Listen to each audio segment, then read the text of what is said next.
monsieur, vous étiez peut-être en ce moment en train de vous supplémenter, de vous complémenter dans votre alimentation. Les petites pilules de toutes les couleurs, vous dites, bon, ce sont des oligo-éléments, c'est très chic, c'est très utile.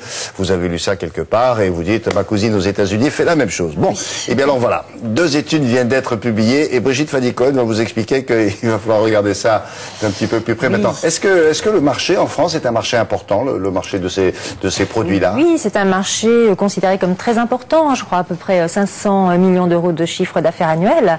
Oui, c'est vraiment un marché en pleine expansion.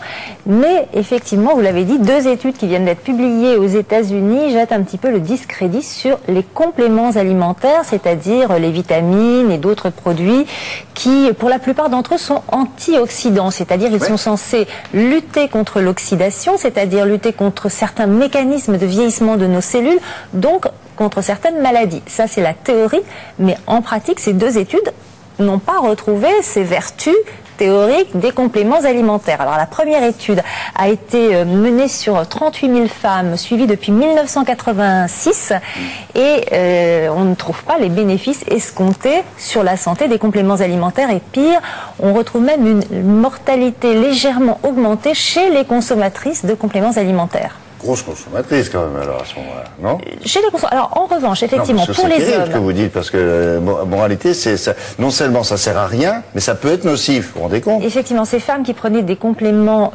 qui étaient sous forme de multivitamines, vous savez, ces gélules qui renferment plein de vitamines, minéraux, oligo-éléments, donc on retrouve une mortalité légèrement augmentée. Alors maintenant, effectivement, chez les hommes, cette fois-ci, l'autre étude a montré une augmentation de 17% du risque de cancer de la prostate chez ceux qui prenaient beaucoup de vitamine E. Là, c'était vraiment des doses importantes. Alors finalement, ces résultats ne sont pas complètement des surprises, puisqu'il y a eu déjà d'autres études qui ont montré des risques un petit peu similaires. Donc, quels sont ces risques? Pourquoi finalement ces compléments alimentaires censés nous faire du bien ne nous font pas toujours ce bien escompté? Réponse en images.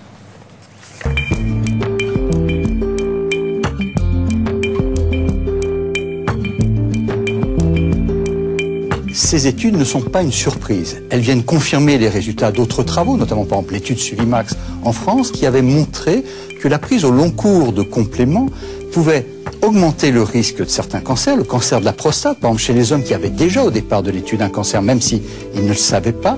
Et puis chez les femmes, la prise de ces suppléments, avec notamment du bêta-carotène, a augmenté le risque de cancer de la peau.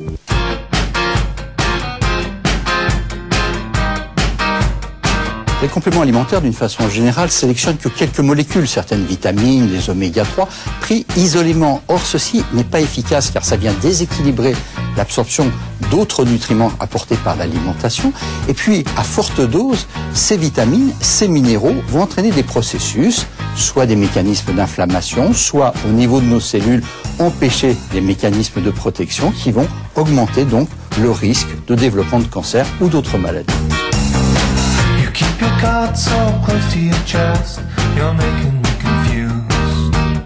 Alors, il n'y a strictement aucun argument scientifique qui justifie une autosupplémentation en complément alimentaire. Il y a des indications médicales, mais en dehors de cela, il n'y a pas de raison, ça n'est pas utile et ça peut être dangereux, particulièrement chez certains sujets.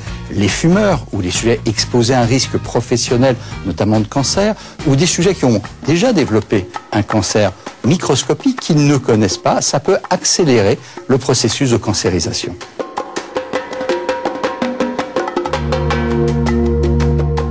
Il y a bien sûr des indications dans lesquelles une prescription médicale est utile pour les compléments alimentaires. C'est le cas par exemple de la vitamine D chez l'enfant pour la prévention du rachitisme, chez l'adolescent, la femme enceinte ou chez le sujet âgé.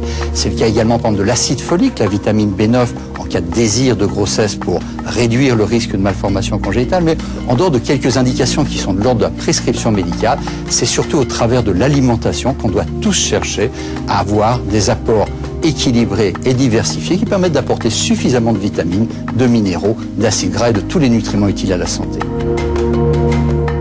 Bon, alors, maintenant la parole est aux fabricants de ces produits-là. Je suppose qu'ils vont se défendre en demandant d'autres études, je sais pas. Et ceux qui mettent les agences de mise sur le marché des produits comme alors, ça. Alors ce ne sont pas des médicaments, oui. Ce n'est pas la même réglementation que les médicaments. Alors, on peut faire ce qu'on veut. pas complètement. On est quand même obligé, en mettant sur le marché des compléments alimentaires, on est obligé de prouver qu'ils ne sont pas toxiques. Hein, alors que pour le médicament, on est obligé de prouver non seulement qu'ils ne sont pas toxiques, mais en plus qu'ils sont efficaces. Voilà, donc c'est la différence avec les compléments alimentaires qui sont considérés comme des aliments et les médicaments. Pas fini cette affaire. Et Un mot sur Nutrinet. Oui, si vous voulez participer vraiment à une très grande étude, certainement la plus grande étude sur la nutrition, pour justement qu'on connaisse bien les rapports entre la nutrition et la santé, les rapports entre les compléments alimentaires et notre santé, vous pouvez participer à une étude qui va se dérouler sur Internet. C'est l'étude Nutrinet, et donc on peut s'inscrire sur étude-nutrinet-santé.fr, et vous pouvez retrouver tous ces renseignements dans le magazine Parents qui vient de sortir et qui est daté de janvier.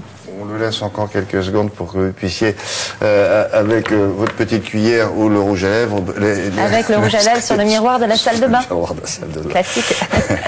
Merci beaucoup, à plus tard. Voici quelques chroniqueurs culturels qui vont...